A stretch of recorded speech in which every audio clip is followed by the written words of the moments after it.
History آئے کے پیارے دوستوں، السلام علیکم۔ میں ہوں فہیم جلال۔ ناظرین گرامی، کہتے ہیں کہ نوع انسانی کی ابتدا میں انسان بہت دراز قد ہوا کرتے تھے، یہاں تک کہ اس زمین پر قدم رکھنے والے پہلے انسان حضرت آدم علیہ السلام کا قد بھی 30 میٹر اونچا تھا۔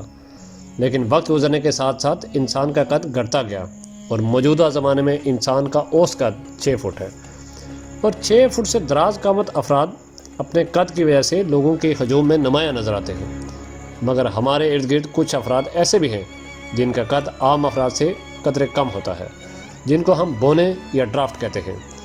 لیکن ہم آج کی ویڈیو میں انہی بونوں کے بارے میں بات کریں گے۔ ناظرین گرامی، اس روئے کریم میں قریب 1500 سال پہلے ایک ایسی قوم موجود تھا جس کی تمام آبادی چھوٹے قد کے افراد پر مشتمل تھی، جو ایک عام انسان کے قد سے 50 سینٹی میٹر چھوٹے تھے۔ ایسے گاؤں اور جزیرے کہانیوں اور فلموں میں تو دیکھنے کو ملے ہوں گے، لیکن دراصل ایسے زمین پہ پایا جانا حیرت سے کم نہیں تھا۔ اس گاؤں کا نام ماہوم تھا، اور یہ گاؤں ایران میں افغانستان کے بارڈر سے لگ بھگ 75 کلومیٹر کے فاصلے پر واقع ہے، جسے 20ویں صدی میں دریافت کیا گیا تھا۔ یہ گاؤں قریب 200 گھروں میں مشتمل ہے، اور گھروں کا سائز صرف 1.5 سے 2 میٹر ہے۔ یہ لوگ چھوٹے گھر صرف اپنے چھوٹے قد کی وجہ سے بناتے تھے، بلکہ اس کی ایک وجہ یہ بھی تھی کہ چھوٹے گھروں میں گھر بنانے کے لیے سامان کم لگتا تھا۔ سڑکیں اور مناسب راستے نہ ہونے کی وجہ سے مقامی لوگوں کو کئی کلومیٹر یہ سامان پیدل ہی اٹھا کے لانا پڑتا تھا، لہٰذا کم سامان لانا انہیں آسان لگتا اور وہ آسانی سے سامان اکٹھا کر کے گھر بنا لیتے۔ یہ چھوٹے چھوٹے گھر بڑے گھروں کی نسبت زیادہ جلدی گرم یا ٹھنڈے ہوتے تھے۔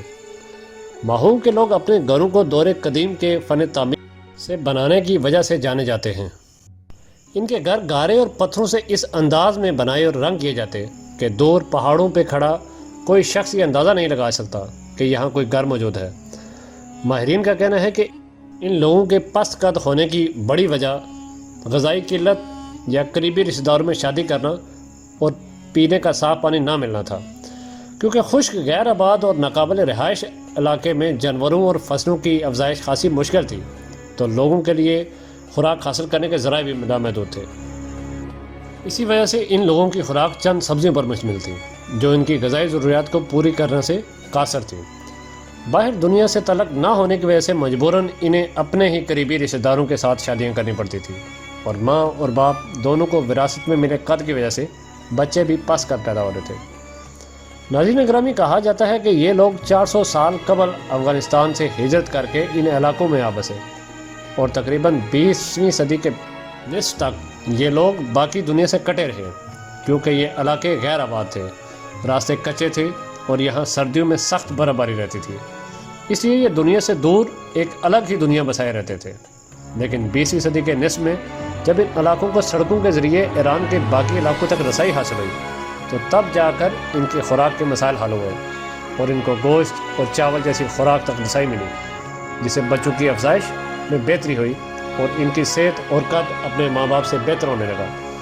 لہٰذا ماہوم کے ساتھ ساتھ ان کے 700 لوگوں کے گھروں کا قد اب مناسب لگتا ہے۔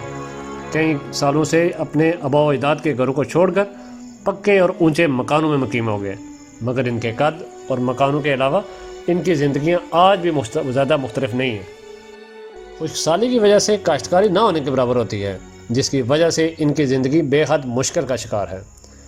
نوجوان دوسرے شہروں میں جا کر کمائی کرتے ہیں، اور عورتیں بنائی کا کام کر کے ان کا ہاتھ بٹاتی ہیں۔ یہاں کے مقامی لوگ خاصے دلچسپ ہیں۔ 50 سال قبل تک یہ لوگ چائے پینا ایک بری عادت سمجھتے تھے، اگر کوئی چائے پیتا تو اس کا مذاق اڑایا جاتا۔